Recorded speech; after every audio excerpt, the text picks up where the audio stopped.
Je m'appelle Étienne Moreau, j'ai 70 ans et toute ma vie j'ai cru à une idée simple. Si tu travailles dur, si tu élèves ton enfant correctement, alors la vieillesse arrive comme un port tranquille. On se repose, on respire, on transmet. Je peux vous dire aujourd'hui que c'était un mensonge. Ce que je vais raconter n'est pas une jolie histoire de famille. Ce n'est pas une leçon de morale. C'est un constat. C'est mon témoignage. Écoutez-moi comme si j'étais assis devant vous à la table de la cuisine, les mains posées à plat, en train de vous dire la vérité avant qu'il ne soit trop tard. Tout a vraiment commencé la semaine dernière, à Lyon. Mon fils, Adrien, m'a emmené dans un bar chic du centre-ville. Vous voyez le genre d'endroit, lumière tamisée, verre qui brille plus que les yeux des gens, musique douce qui bat comme un cœur artificiel. Pas un vrai bar où l'on connaît encore le prénom du serveur. Non, un endroit pour gens importants qui ont peur de parler trop fort. Adrien m'a dit que c'était pour sortir un peu, pour souffler, pour profiter. Voilà ces mots. Profiter. Je n'ai pas protesté. J'essaie encore d'être un père facile. Il m'a installé au comptoir avec une sorte de boisson rouge à l'air précieux, avec une branche verte dedans, au lieu d'un simple quartier de citron. Il n'a même pas demandé ce que je voulais. Il a simplement décidé pour moi. Et puis son téléphone a vibré. Je l'ai vu se tendre tout de suite, comme si chaque muscle dans ses épaules venait de se rappeler une dette. C'est important, papa. Un gros client de l'étranger. Je dois prendre cet appel. Il a posé une main rapide sur mon épaule, une main froide, distante, comme on pose la main sur une chaise qu'on est en train de quitter. Je reviens tout de suite. Je savais déjà qu'il ne reviendrait pas tout de suite. Je me suis retrouvé seul, un vieil homme en chemise à carreaux dans un endroit où tout le monde portait des vestes trop lisses, trop chères. Les jeunes autour de moi murmuraient entre eux comme s'ils parlaient de secrets de guerre. Pas de rire franc, pas de gestes ouverts. On aurait dit qu'ils vivaient dans une langue qui n'était pas la mienne. Une langue faite de taux d'intérêt, de week-ends à l'étranger, de chiffres que je n'ai jamais appris à prononcer. J'ai bu une gorgée de ce qu'Adrienne m'avait commandé. C'était sucré, amer, prétentieux. Ça m'a laissé un goût amer dans la bouche, comme un médicament qu'on vous force à avaler. Et puis c'est arrivé. Le barman, 25 ans à peine. Regard rapide, intelligent. Pas le sourire automatique qu'on vous vend dans ces endroits. Non, un visage humain. Il essuyait le comptoir, mais ses yeux n'étaient que sur le bois. Ils étaient sur moi. Excusez-moi, monsieur, m'a-t-il dit doucement. Je ne veux pas vous déranger. Vous êtes Ben Monsieur Moreau, Étienne Moreau. J'ai senti mon dos se redresser tout seul. Dans ce quartier-là, personne ne connaît mon nom. Là-bas, je ne suis pas Étienne. Je suis juste le père d'Adrien, un vestige qu'on tolère encore quelques jours. Oui, j'ai répondu. Comment tu me connais, mon garçon? Il a posé le chiffon, s'est penché un peu vers moi et son visage a changé. Il n'était plus le serveur qui joue un rôle. Il était quelqu'un qui me parlait vraiment. Je m'appelle Léo, il m'a dit. Ma mère, Maria, tenait la petite laverie rue des Acacias, à Saint-Étienne, vous vous souvenez? Vous veniez tous les samedis avec votre femme, Madame Annette. Annette, entendre son prénom là, dans cet endroit froid, ça m'a frappé en plein cœur. Ma femme est partie il y a 2 ans, mais la douleur est encore vive, coupante, comme du verre cassé. Je me suis éclairci la gorge. Ta mère, oui, ta mère travaillait dur, trop dur, une femme droite. Léo a hoché la tête et il a souri, cette fois pour de vrai, un sourire qui va jusqu'aux yeux. Elle parle encore de vous, surtout d'elle, de Madame Annette. J'étais petit. Je suis tombé malade un hiver, une sale pneumonie. On n'avait pas les moyens pour tous les médicaments. Ma mère ne pouvait pas manquer le travail. Elle avait peur de tout perdre si elle s'arrêtait. Et votre femme, elle est venue chez nous, sans me prévenir, avec des sacs de nourriture, les médicaments. Elle a dit à ma mère de se reposer une semaine. Elle n'a jamais rien demandé en retour. Elle n'a jamais raconté ça à personne. Elle a juste aidé. Il a regardé le comptoir puis moi. Ma mère ne l'a jamais oublié, moi non plus. Je vous jure, à ce moment-là, j'ai senti quelque chose revenir en moi. Pas la force physique, non. Autre chose. Dignité, mémoire. C'était comme si, pendant quelques secondes, je n'étais plus un vieil homme de 70 ans laissé seul dans un bar où il n'a pas sa place. J'étais le mari d'Annette. J'étais encore Étienne Moreau. J'aurais voulu rester dans cette chaleur-là. Mais le visage de Léo a changé une deuxième fois. Son regard s'est resserré. Il a vérifié du coin de l'œil la porte de service marquée personnel uniquement. Son corps entier disait urgence. Il s'est penché plus près. Sa main a attrapé mon avant-bras, pas violemment, fermement. Écoutez-moi bien, monsieur Moreau, a-t-il murmuré. Sa voix était si basse que je devais presque tendre l'oreille jusqu'au comptoir. Votre fils, Adrien n'est pas en train de parler à un client au téléphone. Mon cœur s'est mis à taper plus fort. Il n'est pas en appel du tout, a continué Léo. Il est dans la ruelle derrière l'immeuble, avec un homme en costume. Pas un costume normal, vous voyez, le genre d'homme qui gagne sa vie en cassant des choses. Je l'ai déjà vu ici, 3 fois ce mois-ci. Je ne comprenais pas encore. Pas vraiment. Je voulais lui demander « Qu'est-ce que tu es en train de me dire ?» Mais Léo a serré un peu plus mon bras pour m'empêcher de parler. « Il ne parle pas d'investissement, a-t-il dit, presque en soufflant les mots. Il parle de votre maison, de la vendre, de la mettre au nom de votre fils, de ce qui arrive si vous ne signez pas. J'ai entendu le nom. Rue des Tilleuls, 14. Il parle de ça. 14 rue des Tilleuls. Ma maison. Notre maison. Le seul vrai endroit que j'ai jamais appelé chez moi. L'endroit qu'Annette a fait vivre pendant 40 ans. Le jardin où elle faisait pousser ses tomates et de la menthe pour le thé. Le banc sous le tilleul où on s'asseyait les soirs d'été quand il faisait enfin un peu frais. Tout ce que nous avons bâti, elle et moi, centimètre par centimètre. J'ai senti comme une brûlure froide dans la poitrine. Pas une émotion, une alarme. Les papiers qu'Adrien m'avait mis sous le nez 2 jours plus tôt, à la maison. Les feuilles épaisses qui sentaient encore l'encre fraîche. Sa voix trop douce. « Papa, c'est un simple portefeuille pour ta retraite. Zéro risque, je te protège. » Son insistance pour que je signe là, juste là, sans lire, ça ne sert à rien de lire, c'est trop technique pour toi. Et moi qui lui ai dit non. Moi qui ai dit, et Adrien, en 70 ans, je n'ai jamais signé un papier sans le lire. Je ne vais pas commencer maintenant. Je croyais que c'était juste de l'impatience. Je croyais qu'il voulait aller vite parce qu'il est comme ça, pressé, moderne. Maintenant, je voyais autre chose. Il n'était pas pressé, il avait peur. Je vous jure que j'ai senti l'instant exact où quelque chose en moi a basculé. C'était comme un déclic sec dans la nuque, j'ai compris. J'ai compris que mon propre fils essayait de me prendre ce que j'avais construit toute ma vie. Pas de l'argent. Pire, ma maison, mon histoire. La trace d'Annette sur cette terre. Je n'ai pas réfléchi. Mon corps a bougé avant ma tête. Je me suis levé du tabouret, sans un mot. J'ai laissé le verre rouge sur le comptoir. Mes genoux protestaient, mes hanches brûlaient, mais ça n'avait plus d'importance. J'ai marché droit vers l'arrière, vers les toilettes, comme si j'avais simplement besoin d'uriner.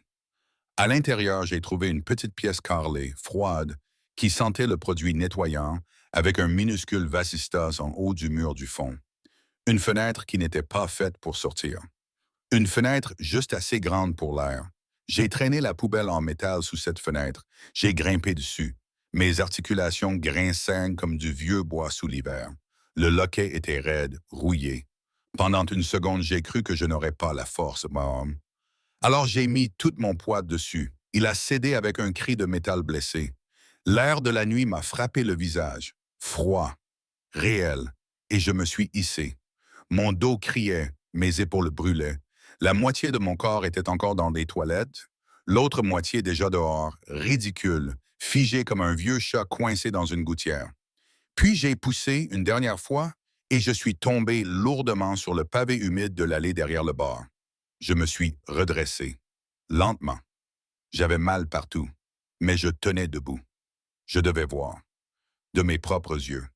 Je devais savoir jusqu'où mon fils était prêt à aller. Ce soir-là, dans cette ruelle sombre de Lyon, entourée d'odeurs de fumée et de poubelles, j'ai vu la vérité. Et à partir de ce moment-là, je n'ai plus été un vieux père fatigué. Je suis devenu un homme en guerre. 2 jours avant ce bar, avant la ruelle, avant la fenêtre où j'ai failli me casser la hanche, j'étais entré pour la première fois depuis longtemps dans la cuisine de mon fils. Je dis cuisine, mais ce n'était pas une cuisine. C'était un décor. Tout brillait, blanc glacé, gris acier, le plan de travail en marbre sans une miette. Le frigo en inox qui ressemblait plus à une pierre tombale qu'à un appareil pour garder du lait. Pas une photo aimantée, pas un dessin d'enfant, pas un ticket d'un vieux marché, aucune trace de vie. Ce n'était pas un endroit où on fait mijoter une soupe pendant que quelqu'un raconte sa journée. C'était une page d'un magazine. On aurait pu prendre une photo et la vendre comme vie parfaite. Mais personne ne vivait là-dedans. Pas vraiment. Je m'étais assis sur un tabouret haut, trop haut pour mes genoux. Mes vieilles bottes de travail faisaient une tache sur le sol poli. Claire, ma belle-fille, préparait une assiette. Je dis préparait, mais elle ne cuisinait pas. Elle posait. 3 feuilles de salade, quelques tranches d'avocat, des graines comme du gravier. Elle tournait l'assiette vers la lumière, la reprenait en photo, se penchait, remontait une mèche de cheveux. Il faut que ce soit authentique, elle murmurait sans me regarder. Les gens veulent du vrai. Je la regardais et je pensais, qui va manger ça? Personne, même pas elle. Le vrai, pour eux, c'était devenu une image. Je me suis regardé les mains. Mes mains à moi. Les cicatrices laissées par 50 ans à travailler le bois et le métal, à réparer ce qui était cassé, à construire ce qui manquait. Les coupures, les durillons, les bleus anciens. Ça, c'était du vrai. C'est à ce moment-là qu'Adrien est entré avec 2 verres de vin. Il en a posé un devant moi comme si c'était un cadeau. Goûte ça, papa, il m'a dit. C'est un rouge français, pas comme, tu sais, pas comme ce que tu buvais avant. Je lui ai repoussé le verre doucement. Tu sais très bien, j'ai dit, ta mère n'aimait pas l'alcool dans la maison. Après l'histoire avec son père, elle n'a jamais voulu. Il le savait. Il le savait depuis toujours. Mais il a souri comme si ce détail-là n'avait plus d'importance. Comme si les règles d'Annette étaient devenues poussière avec elle. Je vous dis franchement, là j'ai commencé à sentir un écart. Ce n'était pas encore de la peur, mais ce n'était plus du confort. Pour meubler le silence, Adrien a lancé « Papa, raconte à Claire comment tu as monté l'atelier à Saint-Étienne. Dis-lui comment tu l'as construit de tes propres mains. » J'ai commencé, je lui ai raconté les vrais souvenirs. Les planches qu'on récupérait gratuitement sur les chantiers parce qu'on ne pouvait pas se permettre d'en acheter. La nuit où une tempête presque arrachait le toit et où Annette et moi, à 2 heures du matin, trempés jusqu'aux os, on tenait des bâches avec des seaux pour que tout ne parte pas dans le vent. Les amis qui te prennent 500 € sans papier, juste parce qu'ils croient encore à ta parole. C'était l'histoire de notre vie, notre fierté. Il m'a coupé. Adrien m'a coupé dans ma vie. Ce que mon père veut dire, il a dit à Claire en souriant, c'est qu'il avait un plan d'affaires hyper solide. Un investisseur privé a cru en sa vision, tu vois, il lui a donné son premier capital de départ. C'est comme ça qu'il a lancé son atelier. J'ai senti le sang me monter au visage. Non seulement il reformulait, il réécrivait. Il effaçait la pauvreté, l'entraide, la loyauté. Il nettoyait notre passé pour le rendre présentable dans son monde à lui. Son monde tout poli, tout brillant, sans histoire sale, sans effort visible. Un monde où tout a toujours l'air déjà réussi. J'ai gardé le silence, mais dedans, quelque chose a craqué. Puis il a dit la phrase qui m'a fait mal physiquement. Au fond, je suis content que tu aies vendu la maison, papa. C'était un poids. Maintenant, tu peux te détendre, profiter de ta retraite. Tu n'as plus à t'inquiéter. Un poids. Il parlait de 14 rue des Tilleuls comme d'un sac de briques inutile. Pour moi, cette maison, ce n'était pas un poids. C'était la nette. C'était 40 ans de travail, de disputes, d'éclats de rire dans la cuisine, d'odeurs de bois chaud dans le couloir. C'était notre histoire posée sur des fondations. Mon cœur s'est serré si fort que j'ai dû inspirer lentement pour ne pas le montrer. Je l'ai regardé, lui, mon fils, et j'ai essayé de revoir le petit garçon avec de la sueur plein les cheveux, celui qui courait pieds nus dans l'atelier en pensant que les copeaux étaient de la neige. Il n'était plus là.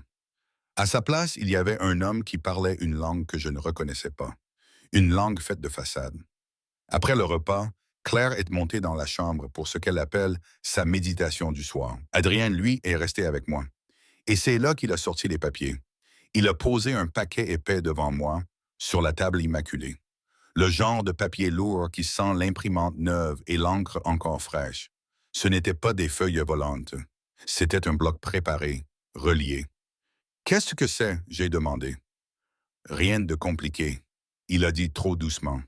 Trop poli. Juste quelques documents d'investissement. J'ai parlé à mon conseiller financier. Il a préparé un portefeuille spécial pour toi. C'est stable, sans risque. Ça garantit ta sécurité jusqu'à la fin de ta vie. Tu sais, pour que tu n'aies plus à t'inquiéter. Il a sorti un stylo cher. Je n'avais pas besoin de le toucher pour savoir qu'il coûtait plus qu'une semaine entière de course. Puis, très calmement, il a tourné les pages jusqu'à la dernière et a posé son doigt sur une ligne vide. Papa, signe ici. Juste comme ça, signe ici. J'ai regardé les pages, 30 peut-être plus, du texte serré, du jargon juridique, des phrases en petits caractères que même des yeux jeunes auraient du mal à avaler d'un coup. Ce n'était pas une brochure, c'était un piège de mots. Je vais lire, j'ai dit. J'ai étendu la main. Je l'ai vu. Je l'ai vu juste une seconde. La fissure dans son visage. Son sourire s'est effacé. Son regard s'est durci comme une vitre qui prend le froid. Et sa voix a changé. Papa, il m'a dit agacé, tu n'as pas besoin de lire ça. C'est technique. Moi, je l'ai fait. Je comprends. C'est pour ton bien. Je te jure. Je lui ai répondu tranquillement. Adrien, j'ai dit, et ma voix était basse, stable, comme un outil qu'on prend en main. En 70 ans, je n'ai jamais signé un papier sans le lire. Je ne vais pas commencer aujourd'hui. Le silence qui est tombé dans cette cuisine n'était plus un simple silence gêné. Il était lourd, épais. Il sentait le mensonge. Il a inspiré fort, longtemps. Puis il s'est levé. D'accord, il a lâché. Lis si tu veux, mais ne traîne pas. Les bonnes opportunités ne durent pas. Et il est parti. Il m'a laissé seul à cette table glacée, avec ce paquet de feuilles qui, je le sentais déjà, n'était pas mon salut comme il disait. C'était autre chose. Je vais être honnête avec vous, j'ai eu peur, pas une peur de tomber, pas une peur de mourir. Non, une peur nouvelle, une peur sale, la peur qu'on vous vole debout, en plein jour, avec votre propre main comme outil, le soir même pour détendre l'atmosphère. Voilà les mots d'Adrien. Il m'a emmené dans ce bar du centre de Lyon. C'est ce qui m'a conduit à Léo, à la fenêtre, à la ruelle, à la vérité. Quand je suis rentré chez Adrien, plus tard cette nuit-là, je n'ai pas dormi. J'ai attendu l'aube étendue dans le lit d'amis, sans bouger, à fixer le plafond blanc qui ne sentait rien. Pas le bois, pas la lessive d'Annette, rien. Le vide. Le matin, quand il a frappé à ma porte pour voir si tout allait bien, j'ai joué. J'ai laissé passer plusieurs secondes avant de répondre. Et quand j'ai parlé, j'ai forcé ma voix à sortir faible, tremblante. Je ne me sens pas très bien, fiston, j'ai dit. Je vais rester allongé. Je crois que j'ai besoin de repos. À mon âge, le corps dit stop. J'ai entendu son silence derrière la porte. Je pouvais presque entendre ses rouages tourner. Puis sa réponse est arrivée, douce, fausse, trop douce. Bien sûr, papa. Repose-toi. Claire et moi, on va t'apporter le petit déjeuner. Ne t'inquiète pour rien. Surtout pas pour les papiers. Je gère tout. Ne t'inquiète pas. Ça voulait dire, ne réfléchis pas. Je gère tout. Ça voulait dire, lâche le contrôle. Je répondais merci d'un ton reconnaissant, mais à l'intérieur, je notais chaque mot comme des preuves. Je savais à ce moment-là que je ne pouvais plus m'en sortir seul. Je n'avais confiance ni en mon fils, ni en l'air que je respirais dans cette maison lisse. Alors j'ai pensé à une seule personne au monde qui, je le savais, me parlerait sans mensonge. Imani. Imani Vance. Je la connais depuis des années. Elle et Annette se sont battues ensemble pour des familles du quartier quand on vivait encore à Saint-Étienne, longtemps avant que quelqu'un prononce le mot Lyon comme si c'était une destination de luxe. Imani est devenue avocate. Pas une avocate de bureau en tailleur blanc pour les photos. Une vraie. Une qui se bat pour des gens qui n'ont personne. J'ai pris la vieille tablette qu'Adrien m'avait offerte pour rester connecté. Je ne m'en étais presque jamais servi, mais je savais encore comment appeler quelqu'un. J'ai trouvé son numéro. J'ai appuyé. Elle a décroché après 2 sonneries. Sa voix, c'était comme une main ferme sur l'épaule. Imani Vance, elle a dit. Imani, c'est Étienne, j'ai soufflé. Étienne Moreau. Silence. Puis sa voix s'est radoucie tout de suite. Étienne, mon Dieu, ça fait longtemps. Comment tu tiens? J'ai avalé difficilement. J'ai regardé le paquet de papier posé sur ma table de chevet, comme un serpent enroulé. J'ai besoin de ton aide, j'ai dit. C'est à propos d'Adrien. Sa voix a changé. Elle est passée de chaleureuse à nette, précise, comme un couteau qu'on aiguise. Qu'est-ce qu'il t'a fait? Je lui ai expliqué. Pas tout. Pas encore la ruelle, pas encore Léo. J'ai parlé des documents, de la pression, du signe ici, de l'urgence, de la maison, du fait qu'Adrien m'avait dit que c'était pour ma sécurité. Elle a écouté sans m'interrompre. C'est un talent rare. Puis elle a dit très calmement, Étienne, tu ne signes rien. Tu m'entends? Rien. Pas même une serviette en papier avec ton prénom dessus. D'accord, j'ai dit. Tu vas faire quelque chose pour moi. Tu prends les papiers, chaque page. Tu prends une photo nette avec ta tablette, entière. Les coins visibles, lumière claire. Après, tu m'envoies tout sur l'adresse que je vais t'écrire. Je lis. Je te rappelle, on voit ce que c'est vraiment. Je ne vais pas mentir. Ça m'a paru compliqué. J'ai 70 ans, pas 20. Mais sa voix m'a donné une colonne vertébrale, une mission claire, quelque chose d'utile à faire tout de suite. Je peux le faire, j'ai dit. Je sais, elle a répondu. Et Étienne, oui. Si ton ventre te dit que quelque chose est faux, crois-le. Ton ventre a 70 ans d'expérience. Il n'a jamais été bête. Après avoir raccroché, je suis resté assis sur le bord du lit quelques secondes, la tablette encore chaude dans ma main. Puis j'ai commencé. J'ai pris les papiers d'Adrien. Page après page, photo après photo, main étonnamment stable. J'avais l'impression d'être un espion dans la maison de mon propre fils. Et ce goût-là, je ne vous le souhaite pas. C'est amer, très amer, mais pendant que je faisais ça, une idée me frappait comme une évidence froide. Adrien ne cherchait pas à m'aider. Adrien cherchait à me prendre. Et pour la première fois de ma vie, je me suis dit, mon fils est dangereux. Et ce n'était que le début. Quand j'ai terminé d'envoyer les photos à Imani, la maison était silencieuse. Trop silencieuse. Pas le silence du repos, mais celui des secrets. Celui qui fait bourdonner les oreilles. Je me suis assis sur le lit. J'attendais. La tablette posée sur mes genoux vibrait doucement, comme un cœur artificiel prêt à s'arrêter. Chaque minute qui passait rallongeait la corde autour de ma poitrine. J'ai descendu l'escalier pour boire un verre d'eau. Les marches, neuves et brillantes, ne craquaient pas, signe d'une maison qui n'a jamais vécu. J'ai ouvert un tiroir pour chercher un verre simple, un vrai, pas une de ces coupes fragiles de vin qu'ils utilisent pour se sentir important. Ce tiroir-là, il disait tout. Chez moi, un tiroir de cuisine, c'était un chaos organisé. Tournevis, vieilles piles, élastiques, taquets, la vie. Chez eux, c'était un musée. Chaque objet à sa place, trié, rangé, désinfecté. Et sous un paquet de menus de restaurants livrés, j'ai vu un tas d'enveloppes reliées par un élastique. J'ai hésité. Une seconde. Puis j'ai tiré doucement.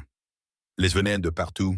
Banque, carte de crédit, concessionnaire, toutes marquées en lettres rouges. Dernier appel, paiement en retard, urgent. Mon sang s'est glacé. La façade parfaite commençait à s'effriter. Leur réussite n'était qu'un décor tenu par du scotch. Je les ai remises exactement comme avant. Et là, j'ai compris. Mon fils ne vivait pas dans le luxe. Il se noyait dedans. Je suis remonté dans ma chambre juste à temps. La tablette vibrait. Imani. Je l'ai ouverte. Sa voix était différente. Plus aucune chaleur. Du métal pur et froid. Étienne, j'ai tout lu. 2 fois.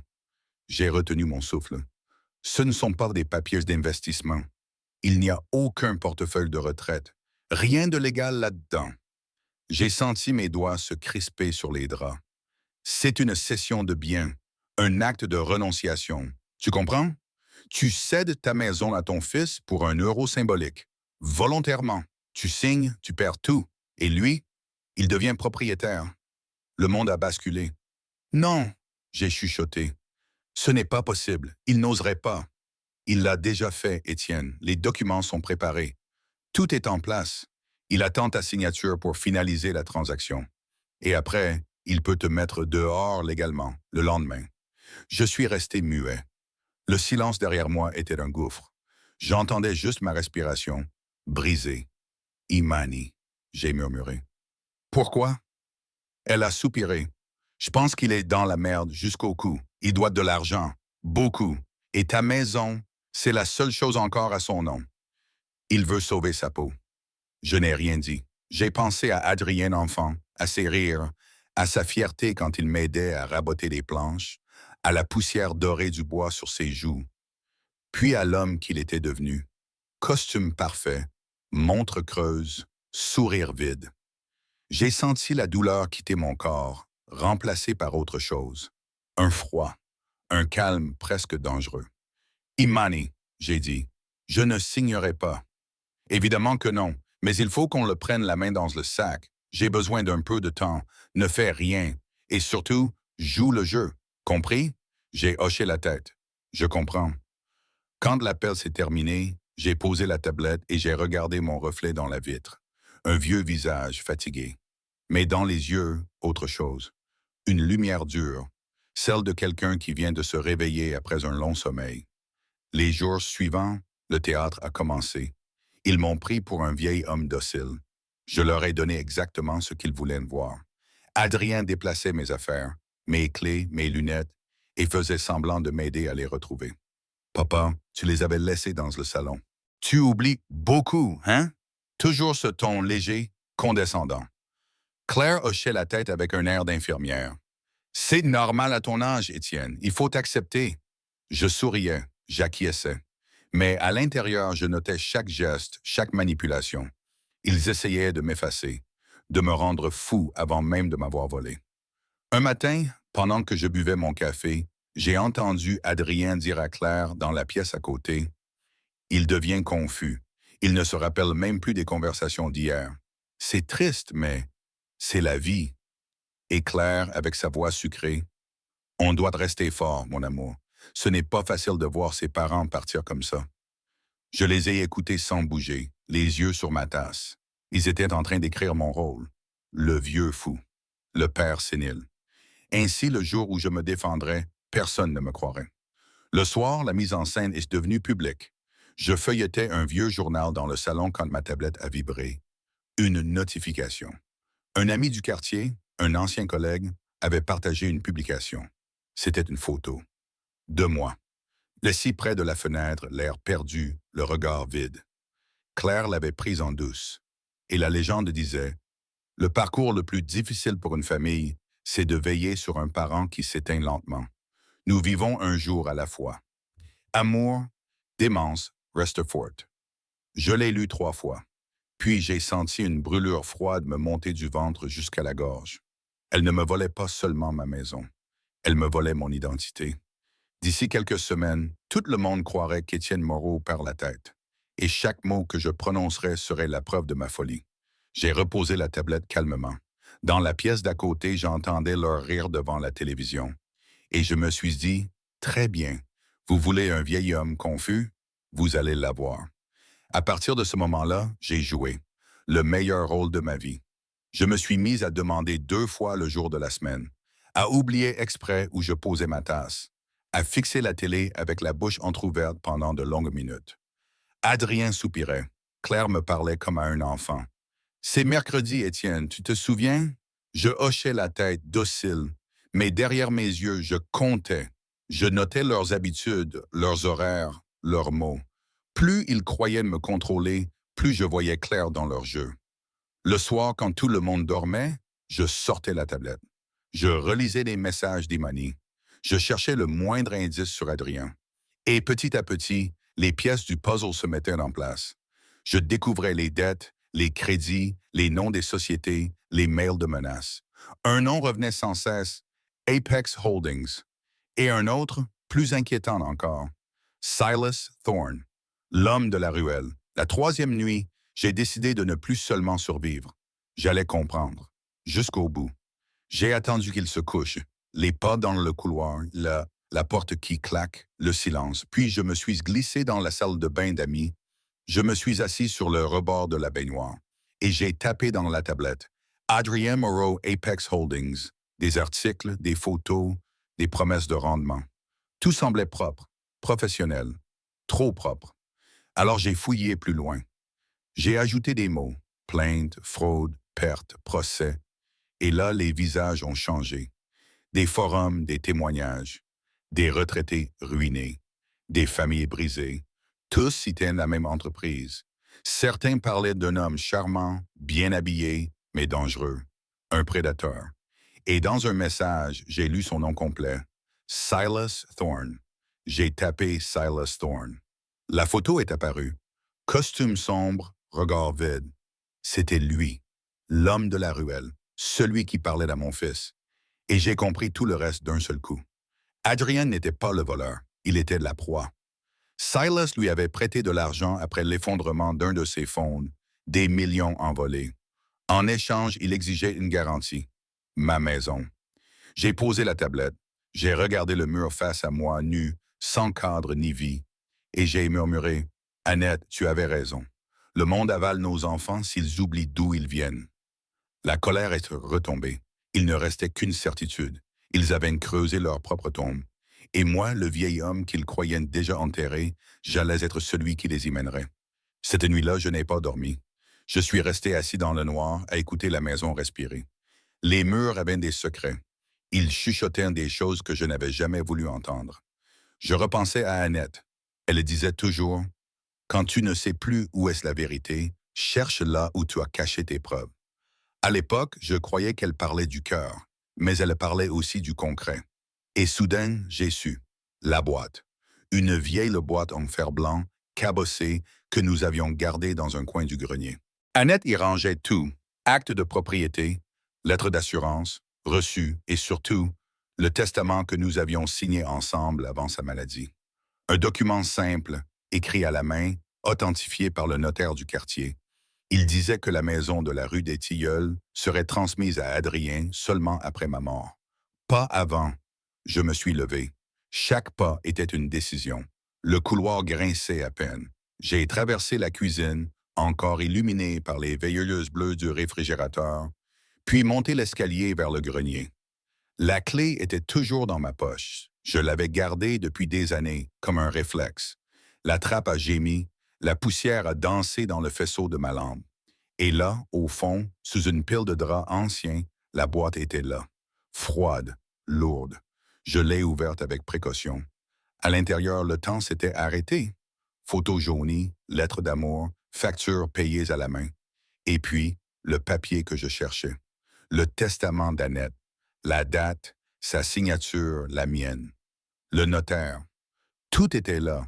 Je l'ai lu 3 fois, lentement. Chaque mot sonnait comme une promesse. Et je me suis dit, Adrien ne sait pas que ça existe encore. Je l'ai refermé, je l'ai rangé dans mon sac sous mes vêtements, et je suis redescendu. Dans la cuisine, j'ai trouvé un petit carnet, celui qu'Annette utilisait pour noter les courses. J'ai déchiré une page, où j'ai écrit à la main, « Ce que tu cherches ne t'appartient pas. Et si tu continues, tu perdras bien plus qu'une maison. » Je l'ai plié, glissé dans une enveloppe sans nom. Je la laisserai là où il devait tomber dessus, dans la boîte aux lettres le lendemain. Le matin, Adrien a joué son rôle de fils attentionné. Il a frappé à ma porte, un plateau à la main. « Petit déjeuner au lit, papa. » Son sourire était si large qu'il en devenait menaçant. Claire derrière lui, comme une ombre parfumée. Ils sont entrés. Claire a posé la tasse sur la table de chevet. « Tu as bien dormi ?» a-t-elle demandé d'une voix trop douce. Je me suis contenté de hocher la tête. « Tu te souviens, Adrien ?» ai-je murmuré d'un ton hésitant. « Quand on a planté le tilleul devant la maison, ta mère disait que c'était notre repère, qu'on saurait toujours où est notre chez nous. » Il a souri mécaniquement. « Oui, papa, et justement j'ai réfléchi. On pourrait peut-être vendre maintenant pendant que le marché est haut. Acheter plus petit, mieux adapté à ton âge. » J'ai laissé un silence. Puis j'ai répondu, « Tu as raison.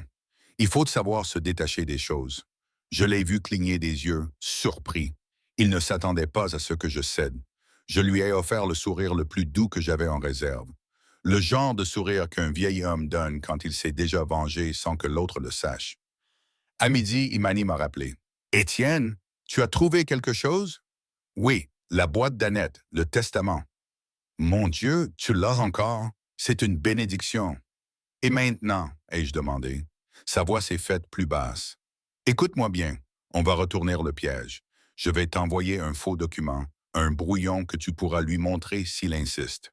Une copie falsifiée qui paraît réelle, mais qui ne transfère rien. Pendant ce temps, je prépare le dossier pour le notaire et la gendarmerie. Quand il agira, on l'aura. J'ai fermé les yeux. Imani, merci. Pas de merci, juste tiens bon et fais semblant. J'ai passé l'après-midi à marcher dans le jardin. Le ciel de Lyon était gris, lourd. Je me suis arrêté sous un érable, le seul arbre que Claire avait accepté de garder pour l'esthétique. J'ai regardé les branches sans feuilles et j'ai pensé, même les arbres attendent avant de repousser. Moi aussi j'attendrai. Mais Adrien, lui, n'a pas attendu. Le soir même, il est revenu avec ce ton calculé qu'il prenait toujours avant de m'imposer quelque chose. Papa, on doit finaliser le dossier. Salas veut clôturer avant la fin du mois. Il faut qu'on avance. C'est là, le nom a glissé de sa bouche sans qu'il s'en rende compte. Je l'ai noté, sans ciller. D'accord, ai-je dit calmement. Demain matin, on signe. Ses yeux se sont allumés d'une joie presque enfantine. Vraiment? Tu veux dire que tu es prêt? Oui, mon garçon, je suis prêt. Ce soir-là, j'ai ouvert la tablette et j'ai envoyé un message à Imani. Demain 10 heures, il va vouloir signer. J'ai dit oui. Elle a répondu presque aussitôt. Parfait, laisse-le croire. Et Étienne cache le vrai testament ailleurs, pas à la maison. Compris? J'ai pris mon manteau, la boîte, et je suis sorti. La pluie tombait fine comme une poussière d'eau. Je me suis dirigé vers l'église du quartier. Le père André, un vieil ami, m'a reconnu immédiatement. Étienne, ça faisait longtemps. Je lui ai étendu un petit paquet enveloppé dans du tissu. Je te confie quelque chose, André. Ne l'ouvre pas. Garde-le juste en sécurité. Il a hoché la tête. Tu peux compter sur moi. Et moi, j'ai su que je pouvais dormir tranquille, du moins pour une nuit. Le lendemain matin, Adrien m'attendait déjà dans la cuisine, costume impeccable, stylo en main. Claire filmait presque la scène avec son téléphone posé discrètement sur la table, comme si elle préparait la bande-annonce de ma capitulation. Alors, papa, on signe? J'ai feint l'hésitation. Oui, mais je veux relire pour être sûr. Bien sûr, a-t-il dit d'une voix faussement rassurante. Tu verras, tout est clair. Je me suis penché sur le faux document qu'Imani m'avait envoyé la veille, imprimé avec soin. J'ai tracé ma signature lentement, d'un geste tremblant mais sûr, et quand j'ai levé les yeux, Adrien souriait. Pas de joie, de victoire. Il croyait que c'était fini. Merci, papa, a-t-il dit. Tu ne le regretteras pas. Je n'en doute pas, ai-je répondu. Quelques heures plus tard, alors qu'il sortait avec son attaché-caisse, j'ai reçu un message d'Imani. Bien reçu, le faux passe. Il ne verra rien. On le laisse agir. Et je me suis dit, pour la première fois depuis longtemps, Annette, on va récupérer notre maison. Mais le soir, quelque chose a dérapé. Claire est entrée sans frapper. Étienne, tu peux venir dans le salon? On doit te montrer quelque chose. J'y suis allé. La télé affichait une image, une caméra de sécurité, dans la rue, en face de l'église. On me voyait remettre le paquet à André. Claire croisa les bras. Tu vois, Adrienne avait raison. Tu caches des choses. Tu es confus. Tu crois qu'on ne le remarque pas. Son ton était tranchant, glacial. Adrienne entra derrière elle, livide. Qu'est-ce que c'était, papa? Qu'est-ce que tu lui as donné? Je les ai regardés tous les deux, et j'ai senti un calme absolu descendre sur moi. J'ai souri doucement. Juste un souvenir, ai-je dit. Un petit bout de ta mère. Quelque chose qu'on ne peut pas voler. Je suis remonté dans ma chambre avant qu'il ne puisse réagir. Derrière la porte, j'ai entendu Claire murmurer « Il devient dangereux » et Adrien répondre « Alors il faut agir vite ». Je me suis assis sur le lit, j'ai regardé la fenêtre et j'ai compris. Le lendemain, ils essaieraient de me faire enfermer. Mais ils avaient oublié une chose. Le vieux que tout le monde croit inoffensif voit tout. Et moi, j'étais prêt. Le matin suivant, tout semblait calme, trop calme.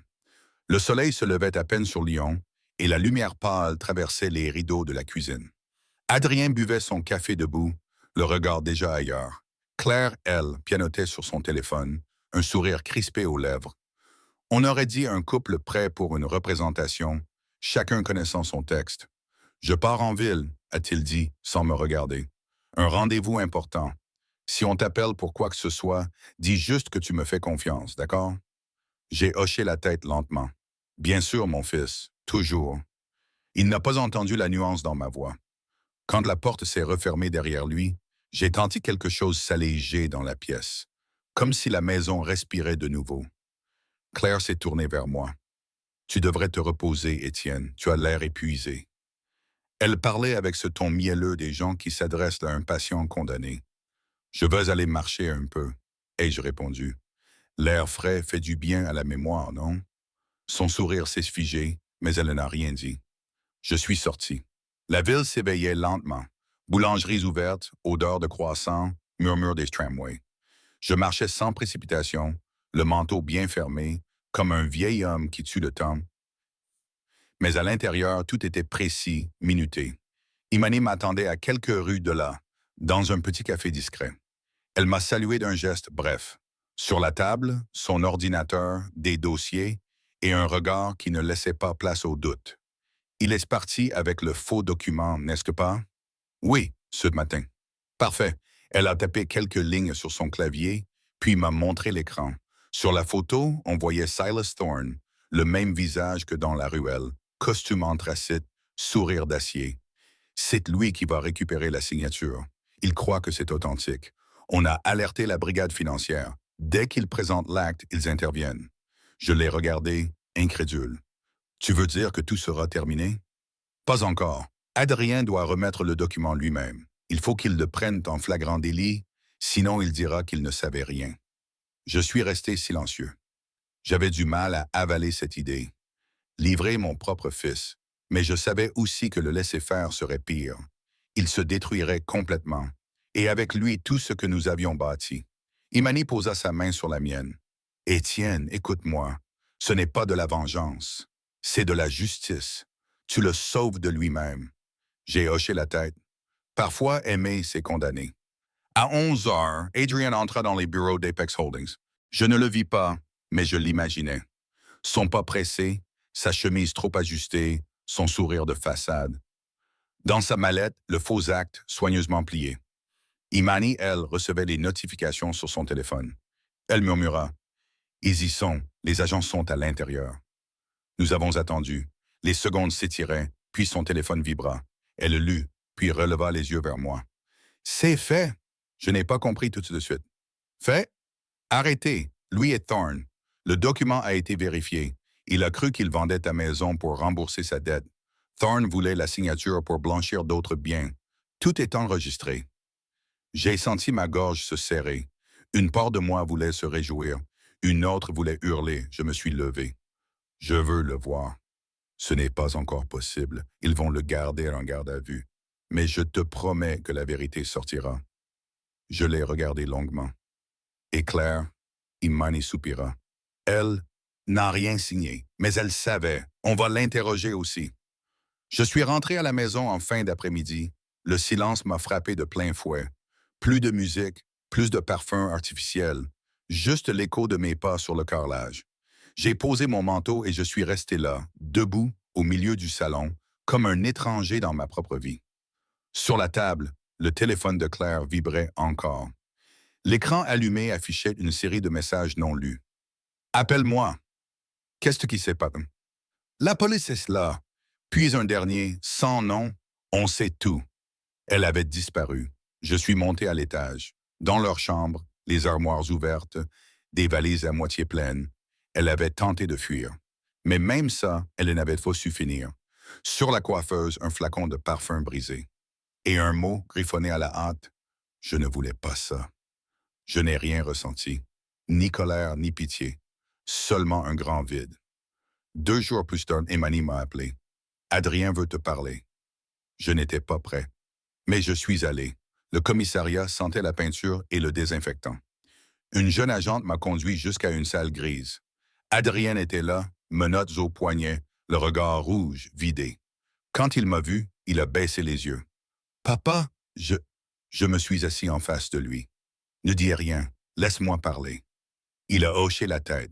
Tu sais, Adrien, toute ma vie, j'ai cru qu'un père devait protéger, qu'il devait tout pardonner. Mais je me suis trompé. Parfois, protéger, c'est empêcher. Et pardonner, c'est laisser mourir la vérité. Il pleurait silencieusement. Je l'ai regardé, pas avec haine, avec lassitude. Ce que tu as fait, je ne le comprends pas. Mais je comprends une chose. Tu as oublié ce que ta mère t'a laissé. L'honneur, le travail, la parole. Tu as voulu briller et tu t'es brûlé. Je me suis levé. Il m'a attrapé la manche. Papa, je voulais juste te sauver. Je ne savais plus comment faire. Je l'ai regardé une dernière fois. Non, mon fils, tu voulais te sauver, toi. Je suis sorti sans me retourner. Sur le chemin du retour, le ciel s'était dégagé. Je suis passé devant un parc et les feuilles tombaient lentement, dorées. Je me suis arrêté sur un banc. J'ai sorti de ma poche la clé du grenier. Je l'ai regardée longtemps. Elle n'ouvrait plus rien maintenant. Et pourtant, c'était le seul objet qui me rattachait encore à tout ce passé.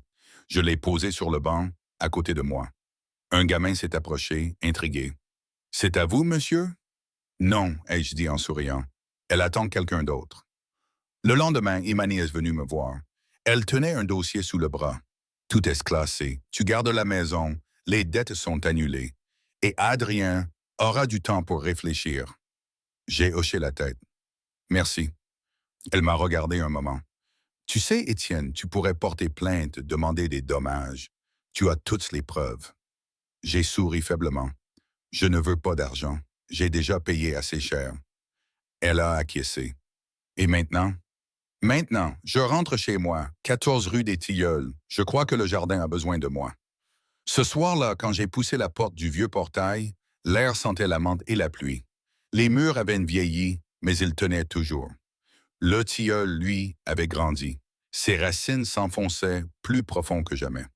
Je me suis assis sur le banc. J'ai fermé les yeux. Et j'ai entendu la voix d'Annette, douce, lointaine. Tu as tenu bon, Étienne. Tu as gardé la maison. Maintenant, repose-toi. Je n'ai rien répondu. J'ai juste levé le visage vers le ciel. Pour la première fois depuis longtemps, je n'avais plus peur du lendemain. Cela fait 3 semaines maintenant. 3 semaines que la maison est redevenue silencieuse. Un silence différent cette fois. Un silence qui guérit. J'ouvre chaque matin les volets du salon et la lumière entre comme une promesse.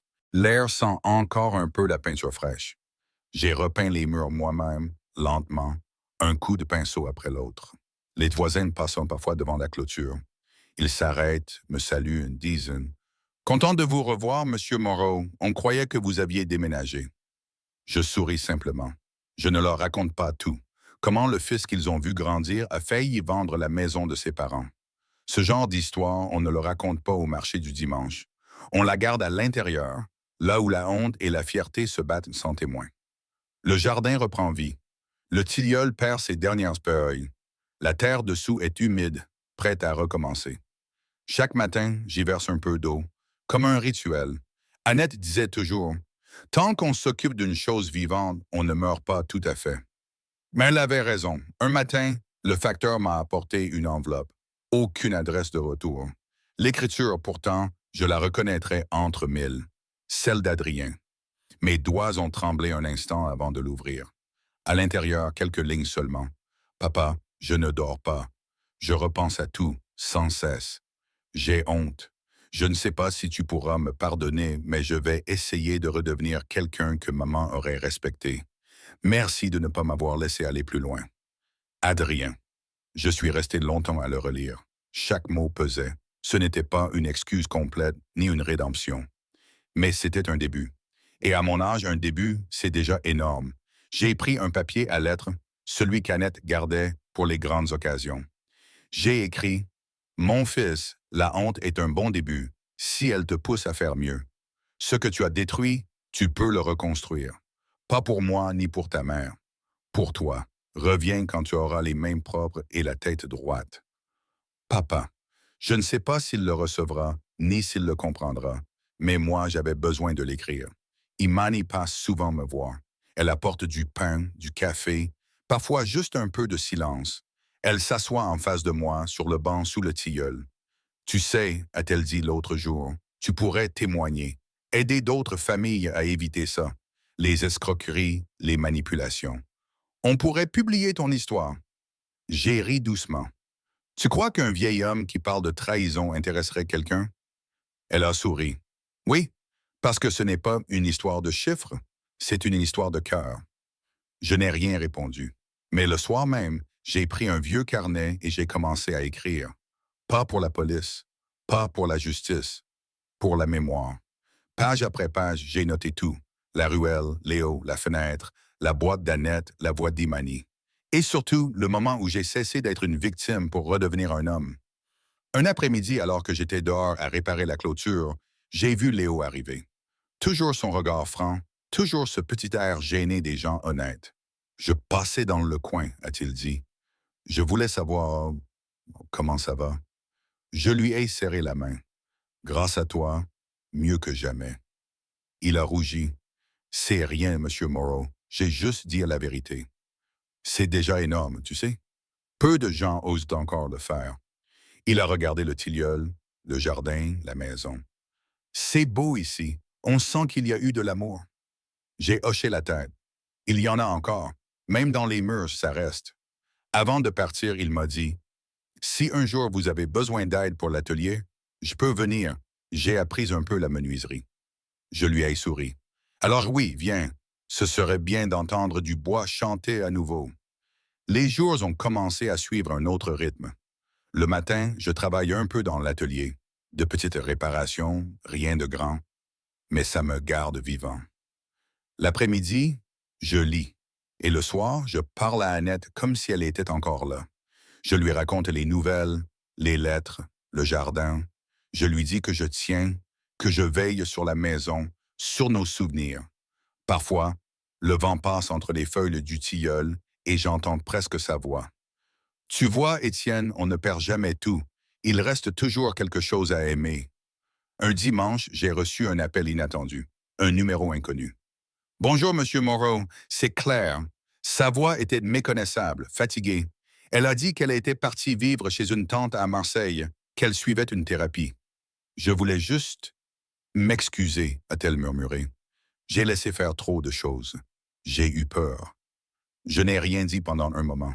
Puis, vous étiez deux à oublier que la peur n'efface pas la faute. Elle a reniflé.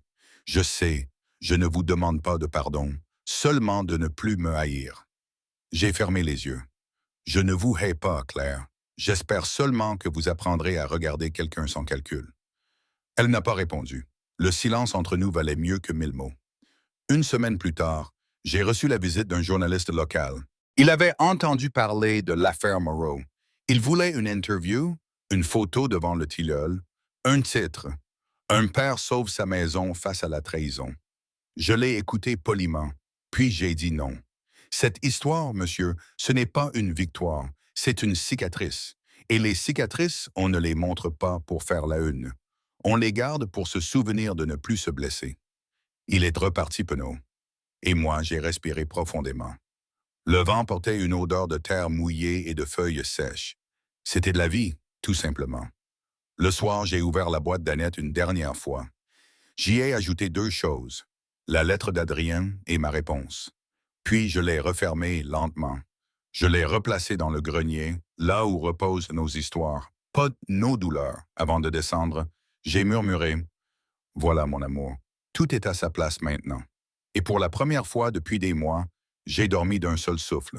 Parfois, on me demande encore si j'ai pardonné à mon fils. Je réponds, pardonner, ce n'est pas oublier, c'est choisir de ne plus saigner.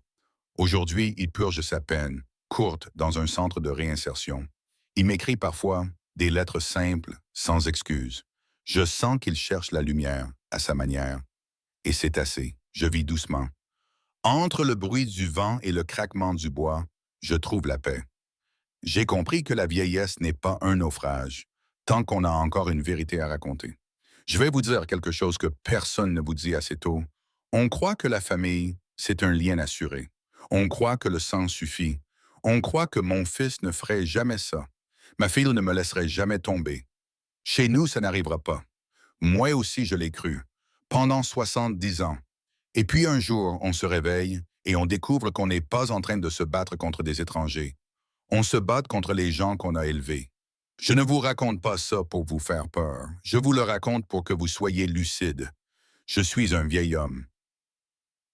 J'ai connu les chantiers à l'ancienne, les mains sans gants, les hivers sans chauffage dans l'atelier, les repas où on comptait les pièces de monnaie avant d'acheter le pain. J'ai tenu la main de ma femme quand elle a perdu sa mère. J'ai tenu sa main quand elle m'a dit qu'elle partait à son tour. Je sais ce que c'est que de porter une maison sur son dos, mais je ne savais pas qu'il faudrait aussi la défendre contre mon propre fils. Aujourd'hui, je suis assis sur le banc sous le tilleul, devant la maison de la rue des Tilleuls. Le bois est encore tiède du soleil de l'après-midi. J'entends une voiture passer au loin, le vélo d'un gamin du quartier, une voisine qui appelle son chien. La vie est redevenue simple, mais moi, je ne suis plus le même. Je vais être honnête, ce n'est pas l'argent qui m'a fait le plus mal. Ce n'est pas la peur d'être mis dehors, même si à mon âge, dormir dehors n'est pas une peur imaginaire. Ce qui m'a transpercé, c'est autre chose. C'est d'avoir vu dans les yeux de mon fils que je n'étais plus un père. J'étais devenu une ressource. Je vais répéter ça parce que c'est important. Un jour, sans que vous vous en rendiez compte, vous passez du statut de parent au statut d'actif. On parle de vous comme d'un compte, d'un bien, d'une propriété. On dit sa maison, pas sa maison à lui. Si on dit il n'en a plus besoin, il ne comprendra pas.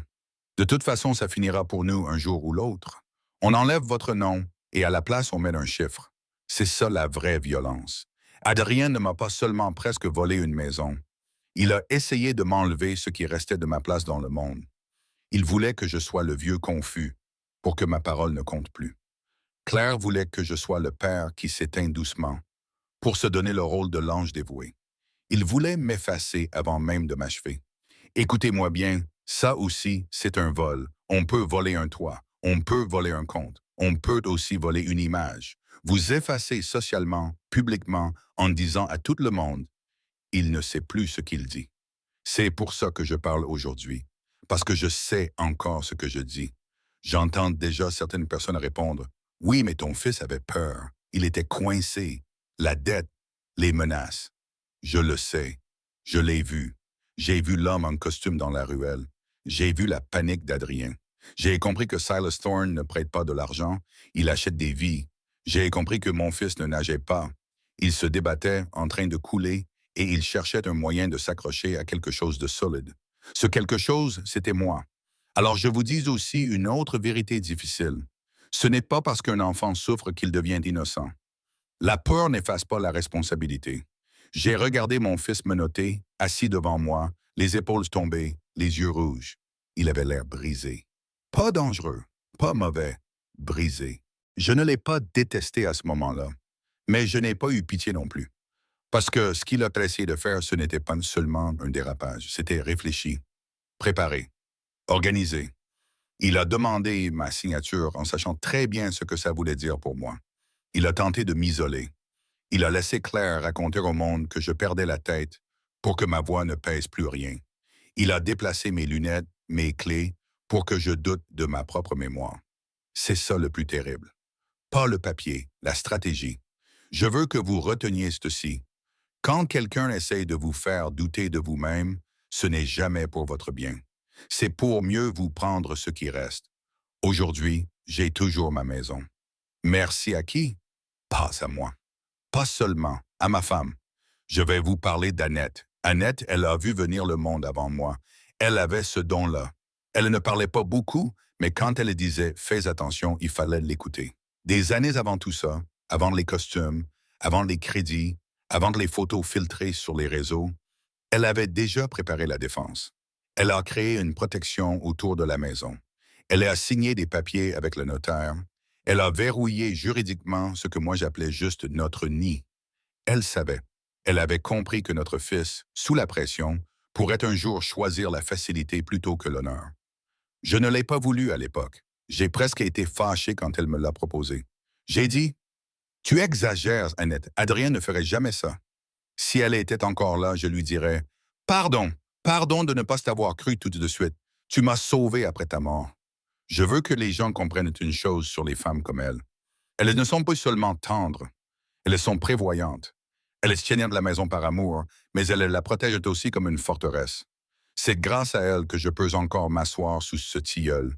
Alors si vous écoutez ceci et que vous avez encore quelqu'un auprès de vous, une épouse, un mari, une sœur, un ami, qui vous dit « Mets ça par écrit, protège-toi », ne répondez pas « Je verrai plus tard ». Faites-le. Faites-le maintenant. Je vais vous dire autre chose. On parle beaucoup de ce qu'on laisse à nos enfants, l'argent, la maison, le terrain. On vous répète que si vous ne laissez pas quelque chose de matériel, oui, euh, vous avez échoué. C'est faux. Ce que j'ai appris, c'est que l'héritage le plus précieux, ce n'est pas la pierre, c'est la colonne vertébrale. Si vous laissez à vos enfants l'idée que tout peut se résoudre par un mensonge propre, ils finissent par croire que le mensonge est une forme d'amour. Adrien a cru ça. Il a cru qu'il pouvait me détruire pour notre bien. Il a cru qu'il suffisait de peindre l'aurore en blanc pour que ça devienne une solution. Alors j'ai décidé d'arrêter ça ici. Je n'ai pas voulu l'envoyer en prison pour le punir. Je l'ai laissé répondre de ses actes parce que sinon, il n'apprendrait jamais la différence entre sauver quelqu'un et se sauver soi-même en le noyant. Parce que sinon, il referait ça à quelqu'un d'autre. Ou pire, à lui-même. Et je refuse que mon fils termine comme un homme qui ne sait plus ce que vaut une parole. Vous voulez savoir si je lui ai pardonné? Je vais vous répondre honnêtement. Je ne sais pas. Certains soirs, quand la maison est calme, je repense à lui petit garçon, les genoux sales, le rire facile, les mains qui s'accrochent à mon cou. Et je me dis, mon fils est encore là quelque part. Peut-être qu'il peut revenir. D'autres soirs, je revois ses yeux quand il posait le stylo sur la ligne où il voulait ma signature. Et je me dis, cet homme-là a essayé de me tuer sans lever la main. Alors, j'attends. Je ne ferme pas la porte, mais je ne l'ouvre plus sans regarder qui frappe. Je vais vous dire la dernière chose et après je vous laisserai. Si vous avez un père, une mère, un oncle, une tante âgée, écoutez-les tant qu'ils parlent avec clarté. Pas quand ils pleurent, pas quand ils tombent, avant. Écoutez-les pendant qu'ils vous disent « Je suis encore là, je comprends encore, je décide encore pour moi ». Parce que le jour où la société décide que vous n'êtes plus lucide, on commence déjà à écrire votre disparition, même si vous respirez encore. Aujourd'hui, je suis toujours là. Je m'appelle Étienne Moreau, j'ai 70 ans, je vis à 14 rue des Tilleuls, dans une maison que j'ai construite avec mes mains et sauvée grâce au cœur de ma femme. Je bois mon café sous le tilleul, je parle avec les voisins, je garde les volets fermes la nuit, j'attends des nouvelles d'Adrien. Et surtout, je garde ce que personne ne m'enlèvera plus jamais. Mon nom, mon histoire, mon honneur.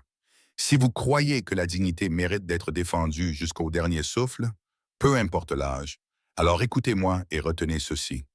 On ne signe rien les yeux fermés. On ne laisse personne raconter notre histoire à notre place. Et on ne se laisse pas effacer vivant. C'est tout. C'est mon témoignage. Et maintenant, je peux me reposer.